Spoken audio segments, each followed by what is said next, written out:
choga bangwan chuye chuga jogi apuch an lar je ye tega tanat tite chunga an wana me ti cha lia binen amene mi ti kwer ko ben ka bom kaka kor nini dang bakel chuye chu Peter kene James ke John nang ka jekel choga bobi pa me ber gwadien karo ka chu apoine lo nyam den ka chu bene ka boye pak ka chu gari awalong metela ramade ga lak ino wi mon ka chu Iliya kene mudapel nyam den roige ke yechu ka chu Peter yechu jogi ngi gwanu ta ko an wana me akolat ga bilini dang diok ka bekela dungdu kele dung Moses kel edung Iliya ko kuje mindere lar ko chika dwala long chu para kompin ka chu jo bere pora roje ina me ajen gada min naga liang roide kanien gwadamo men chika gui kwini dial rame chu kenenen kel ga ke ani ye chu karo kamen bega pin wi pam yoga go ya tarara dien mi bekana lar men chikenenen amen kor ga mi tagaran jelis chuga betga je dungdo chuga ti kamode jeran karo lis lanungu ka chuga je ti ye ngular ji gora jamo ibi Iliya ben kenyam ka chuga loji apuch bi Iliya dil ben kenyam ko bangwag dial barialaka ka kwaje la gordi ka kwi gararane nu bati bay bay ti ngwarut ka baje yak anad kan larje yenu ci Iliya kutungben ka ci nadalet ka min nokene cit ka min cha gor ka kwide me ci ka ben ka ji kware chu ka bona nu dinen ge ga dien ka ngak ji gor ka ngang nom ka ke junat dial ga long me ci ka ye chunen ka chu ga ring chu ga jawoner ka chu ga teji ngaga nungu ka ke churam kel ka bona loy ingi cha gare nongji ko te ga ye mi je mi jagge ka chiroi ka mo je ka bo la doje je pin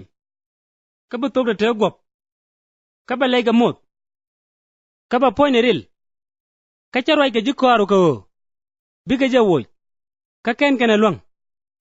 chuye chu ka loj yeri mitel ngap bate kel ga ye ga gwam nindi ka gwam nindi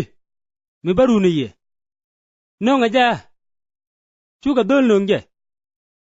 ka mechi yen jek ye chunen nen gwadamo chwe dol kap ka chwe te chwe dang pin ate sok da ka gop ka chu ye chu gwan dol teji ja jeng ga jwe me ka ping nindi ka chwe ja loji ka ba jena gada de chwe te mai kana re pini tungwan ko ba jenak mitega mider luang aloy du kai ko ka lwa ko chuye joge mitiga luang ngak dial dega let ka ramate ga ngap kanien gwadamo chugwan gada yal wei an ngada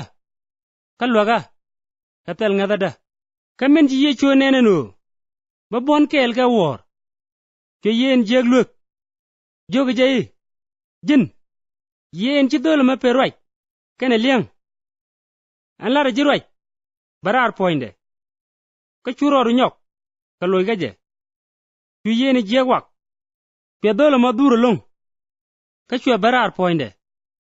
ka chu dol ma mon ka chwe chene ka miche liu ka chu riu nadwe iche liu ka chu ye chu te kap ka chwe je jay nyal ka chwe ra je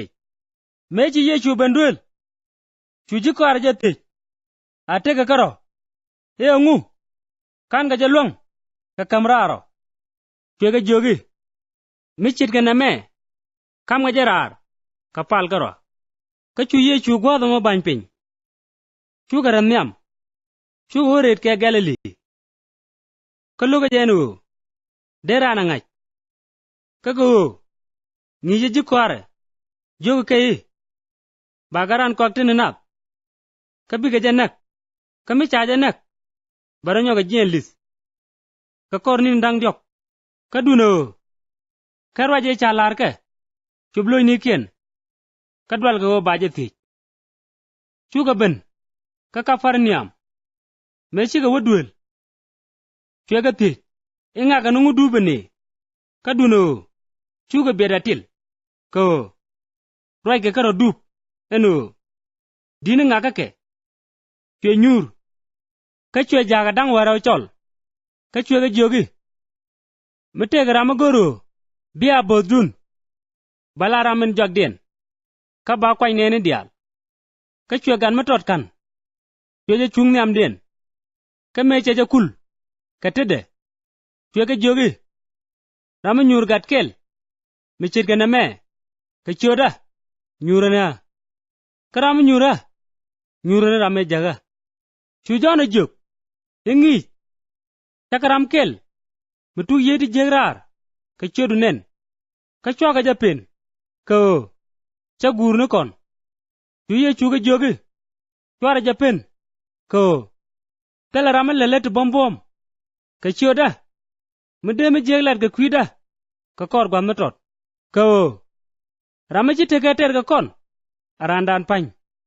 ka puch an lar jeye ram bi yemoy ga pit madamo ko labane kerso ba muy mi gwajek karama bekel ka gade tiene tin ngeda jaga dir bu gwano ba pem gor bel medit yan ngwede aramamo ka baje yoder ba miji tedu ji jaga dir ngoge ko gwana jen ka jenu buwetega ati ga tetkel ka wodu mai mi cha de yen ka tet gudaraw ajen gwadan ci lawat liwtin ka cha mai bi medyen mi ji chodu ji jaga dur ngoge ko gwana jen ga ji eno buwetega ngoda ka yoro gwan mai mi tel pek ka chogo dangraw ajen gwat en ci lawat liwtin ka cha mai bi medyen kame jag wang du jiga dur lolle ko gwana jen ga jenu der wechen kwara kwap ka wangkel ka yoro gwa ma mi pelpek ka wang dang raw ajen gwa in ci lo liusin ka cha mai be medyen ka kwijamo ba yendi al jaga go ka mai ci ga min la mu ja jaga go ke mele gwaye ka mi ci way mele ga su de yen wayde loy tenedi taye ga mele reydun ka taye ga mal kam ni kun